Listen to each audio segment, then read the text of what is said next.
Komið þið sæl. Mér langar til að kenna ykkur að gera bólgueyðandi turmerik og engifer drykk. En turmerikið og engiferið eru rosalega flott blanda upp á að ná fram sterkum bólgueyðandi áhrifum. Þannig að það sem við ætlum að gera að við ætlum að hita möndlumjólk og er ég með lífræna möndlumjólk sem alveg sykurlaus.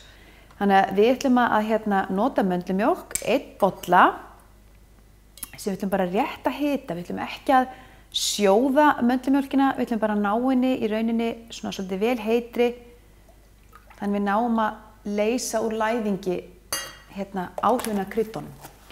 Og svo ætlum við að setja svona sirka, við ætlum að setja svona sirka af engiferinu, svona bara teskeið, góða teskeið. Og ef að þið þolið ekki að nota mikið engifer, þá bara notið halva, þá notið bara aðeins minna. Og það svona sirka hálf til 1 líka af turmerikinu. Svo ætlum ég að setja í þetta líka eina teskeið af kókosolíu, kaldpressaðri kókosolíu, vegna þess að kókosolían í rauninni hjálpar turmerikinu að frásogast í meltingarveginum. Af því að turmerikið í rauninni þarf yfirleitt einhverja fitu til að frásogast betur. Og það gæti alveg verið gott fyrir ykkur ef þið þolið pipar að setja pínu pipar úti líka. En engiferi hefur reyndar áhrif á þetta líka því að engiferi svona hitagefandi jurt. Þannig að við ætlum að láta það duga í þetta sinn. Og svo ætlum ég að setja bara pínu lítið af, ég er með lífrænt hunang frá Englamark sem mér finnst afskaplega gott á bragðið. Og ég ætla bara að setja svona litla teskeið af því líka. Og þessu ætlum við öllu að hræra saman og leyfa þessu að svona hitna aðeins, sjá, og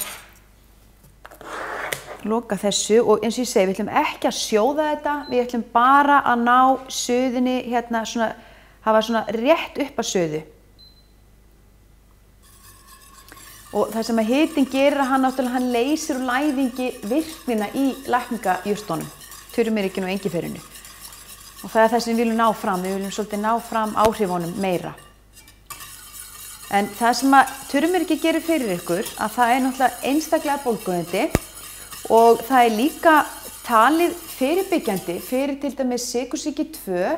Það talið fyrirbyggjandi mögulega gegn þunglyndi og Alzheimer. Þetta eru svona nýjar rannsóknir sem að sennilega eftir að skoða betur en þetta lofa góðu.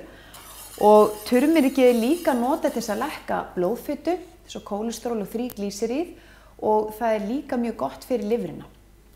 Og ég hef notað turmerik í mörgum tilfellum. Ég nota til dæmis turmerik fyrir astma, ég nota turmerik þegar það kvef og flensa að ganga, þá gerir ég gjarnan svona drykki. Þannig að við getum notað það í og gegn ýmsum kvillum og til að bæta heilsun okkar. Svo það bara líka svo gott að bragða, þetta bara gott krydd. Og ég mæla alveg með því að þið séu duglega að nota það í súpurnar ykkar og matinn ykkar og út á fiskinn og fleira. Engiferi hefur svipuð bólgueyðandi áhrif, það aðeins vægari áhrifin af því, en það engu að síður mjög gott og þegar maður notar þessar jurtir saman, þá maður að hámarka svolítið þessi bólgueyðandi áhrif. Og það búið að rannsaka báðar þessar lækningajurtir alveg gríðarlega mikið og turmerikið til dæmis. Ég held að séu til yfir 1000 rannsóknir sem hafa verið gerðar á áhrifum í rauninni af turmerikinu. Heilsufarslegum áhrifum. Þannig að það eru mjög margar staðfestar rannsóknir sem sýna fram á virkni í báðum þessum jurtum. Þannig að þetta aðeins að gillast hjá okkur og kókosolían að bráðna og svona, þannig að þetta bara nánast að vera tilbúið hjá okkur hérna. Og það kemur alveg æðislega góður ilmur. Svo megið þið alveg sjálf bæta út í þetta ykkurum viðbóta kryddum ef þið vilja hafa þetta sterkara, eins og chili eða cayennepipar eða eins og ég sagði smá svartan pipar, sumir setja kanil, setja kardímómu.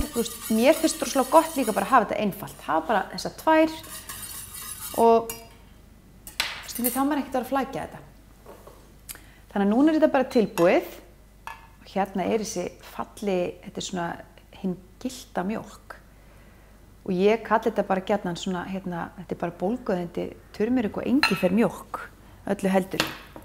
Þannig að þetta alveg dásamlega hollt og gott fyrir ykkur. Ég verði hans að smakka og þetta svo girnilegt. Þetta æðislegt. Gott eða svona kalt úti líka. Þannig ég mæli alveg með því að þið gerir svona og þið mættu þess að drekka þetta á hverjum degi. En þetta gott bara sem svona drykkur yfir daginn og þess vegna bara svona kvöldrykkur líka. Þannig að ég taka bara fyrir mig í dag. Verið sæl.